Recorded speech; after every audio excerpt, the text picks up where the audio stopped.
jusqu'à une agression armée. Des centaines de mercenaires ont été recrutés, ont été cantonnés dans une île de Guinée-Bissau. Et le Portugal fasciste en voulait tellement la Guinée, parce que la Guinée était la base des mouvements de libération des colonies portugaises. Les cadres du Mozambique, ceux de Sao Tomé-Principe, ceux de Guinée-Bissau et de Cap-Vert, ceux de l'Angola se trouvaient en Guinée, à Conakry, à la faveur de l'indépendance guinéenne, où ils se sont constitués en parti de libération, en mouvement de libération. Et la Guinée est intervenue auprès de tous les pays pour pouvoir équiper ces mouvements de libération en armes et munitions. Et la Guinée était présente sur le front, à travers ses forces militaires, pour appuyer la lutte de libération. Que le Portugal fasciste veuille détruire la Guinée, rien de plus normal. Mais c'est que le Portugal n'était pas seul. Il y avait beaucoup d'autres alliés plus puissants qui ont contribué à la conception, à l'organisation de cette agression dont notre peuple a été victime. C'est le 22 novembre 1970, au petit matin. Voilà des bateaux étrangers, battant pavillon portugais, qui débarquent au port de Conakry, des mercenaires en armes. La capitale est attaquée par ces mercenaires, et dont certains étaient drogués. Le feu est allumé ici et là. Toutes les âmes que l'on rencontrait étaient victimes de balles, des traits. Ils percevaient le salaire de la trahison chaque mois, allant de 2 à 6 000 $ par mois. Voilà les hommes qui ont trahi leur pays. Et au moment où les mercenaires opéraient, il y avait un bateau à quelques 12 kilomètres de la ville de Conakry qui transportait le nouveau gouvernement constitué ici. Je vous l'apprends. Et je serais heureux que le peuple français le sache, pour qu'il soit débarrassé du mensonge et qu'il ait une attitude affectueuse vis-à-vis de cette Guinée qui a été longtemps victime. Mais comme la milice existe, nous sommes le peuple en armes.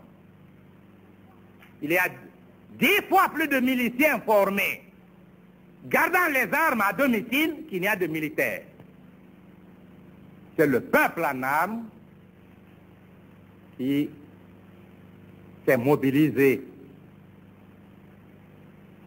et qui a libéré les parties déjà occupées.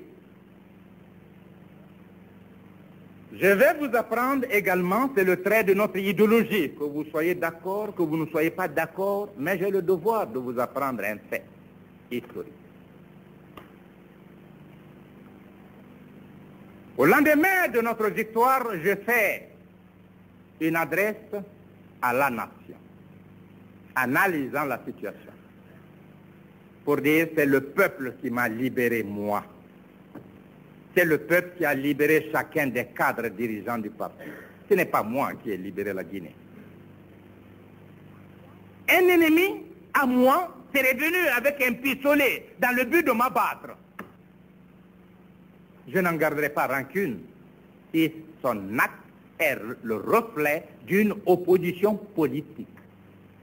En toute conviction, s'il pense que cet homme-là trahit le pays, retarde l'évolution du pays, et qui veuille, par cette méthode irrégulière, régler le compte, j'ai encore du respect pour lui, parce qu'il est ému par la conviction. Mais ceux qui se laissent vendre à l'étranger,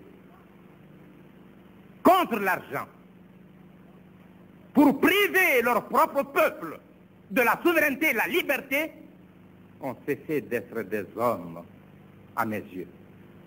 Et c'est pourquoi, chef d'État, je déclare qu'aucune juridiction n'aura à juger les mercenaires et complices. Mais le peuple de Guinée doit les juger. Ainsi, pendant 8 mois, c'était le procès des mercenaires.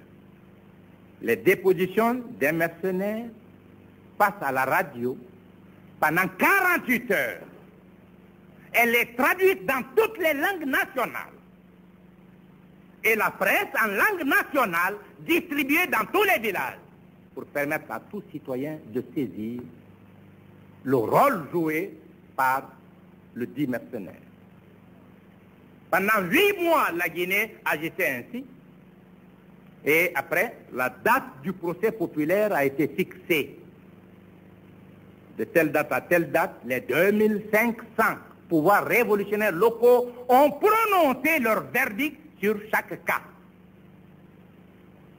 De telle date à telle date, les représentants des communes populaires viennent élargir l'assemblée de l'arrondissement, des députés d'arrondissement, pour harmoniser les verdicts et rendre le jugement au nom de l'arrondissement.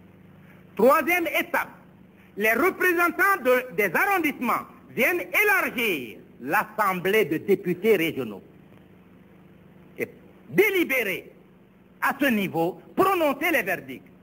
Et enfin, l'Assemblée nationale élargie à tous les députés régionaux. Si l'Assemblée nationale